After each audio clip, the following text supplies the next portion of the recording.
My name is Renee Tennyson.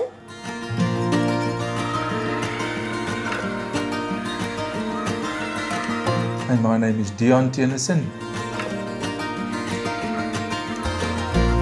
We've been serving on the Pnong Project since 2021. The main aspects of the Pnong Project, we are divided into three different areas. Firstly, it's the school. I think that's very important. And then we have village ministry, and then we have the farm, agriculture.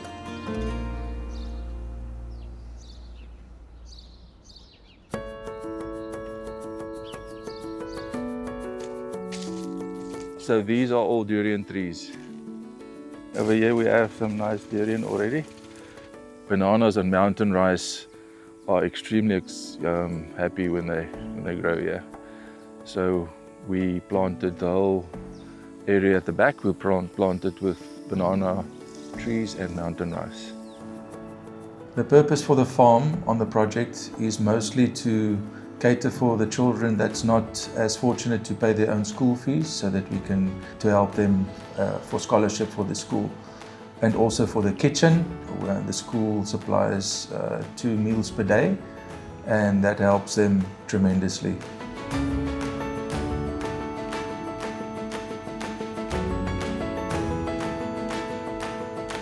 Some of the rice that's left, so what they do, they put it in baskets and then they shake it like this, and then the rice falls down into, and then they bag it. The best successes that we've seen on the farm recently was our rice produce that we got from the farm. We planted 3 bags of rice and we harvested 4 tons of rice. That was a heartwarming experience for me to see the smiles on everybody's faces when we filled up 66 bags of rice. You know, for the first time since the project existed, for the first time on the farm we had some income coming in, and we were able to provide for the school. The school buys it from the farm at a very, very low price, and then they have rice to feed the children. There's a lot of things that we just give to the school that they don't buy. Of course, we have to make the farm also sustainable. So we can't give everything away. So we have to work very careful with our money and the spending of it. We've also been able to help the local people by providing them with work. So they've been able to not only buy themselves motos, but also buy phones and things that they need. So that's been really good. So this is Madavi. She's a farm worker. She's a farm manager. Yeah, we're very proud of her for all the work that she's done so far on the farm. You know, for the first time, I saw what this project originally was started for, and I could see it happening before my own eyes. You know, God has been blessing us so abundantly with everything, all the work that we are able to do on the farm. All the glory goes to God.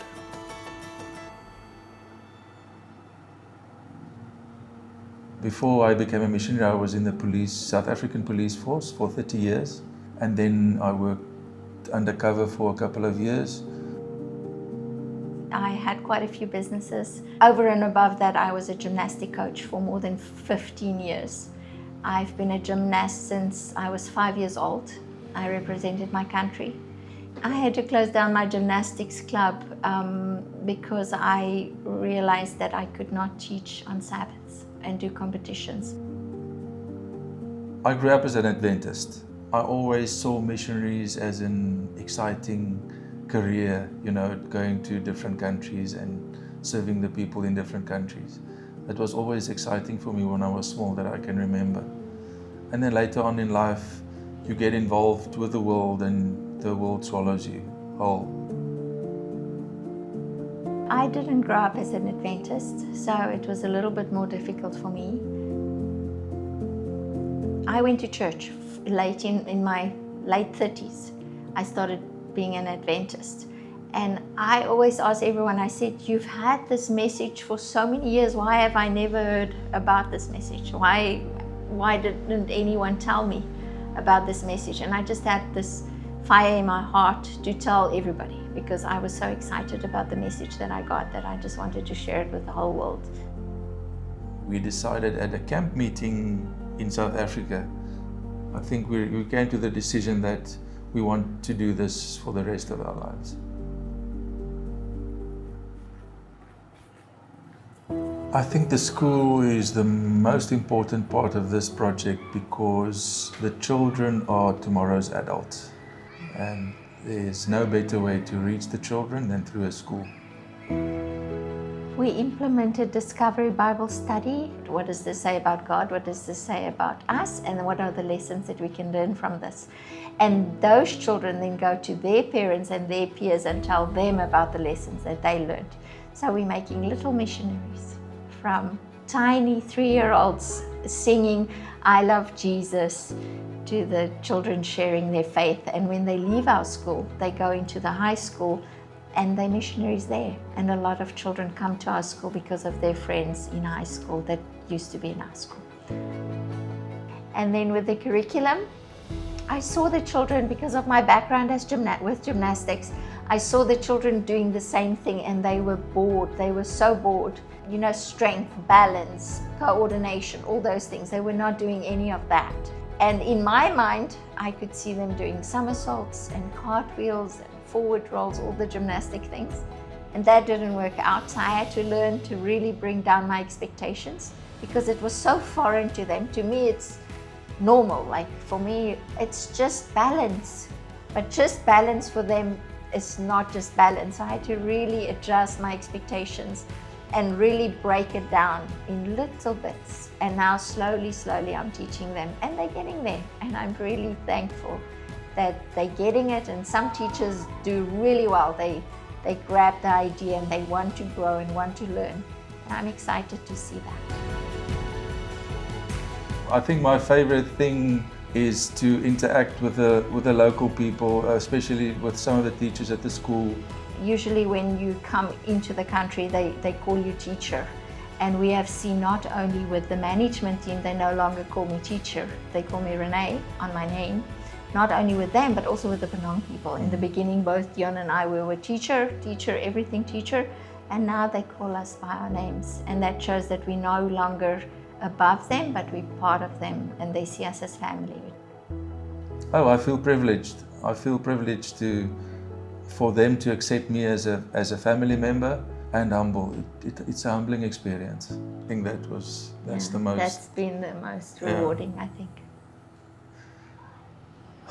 At first, when we decided to join AFM, we said 10 years. It's been 8 years now. We're going in for our 9th year. 9 years already. 9 years already, but I think for another 10 years would be a good decision. Yeah. As long as we can. As long as we can. As long as we are healthy and we are able to serve the Lord, we will. I think that happiness is a choice. I think that every day you can wake up and you can be miserable, or you can choose to be happy. We found true happiness by feeling that we belong and that we mean something and we contribute on the project. And that made us, that's happiness for me. That I'm worth something and I'm doing something that's worthwhile. My vision for the Pnong Project is eventually to hand the project over to the local people. Let them run the project by themselves. They are such hardworking people and they've got the knowledge to do it. And we are privileged to empower them to do that.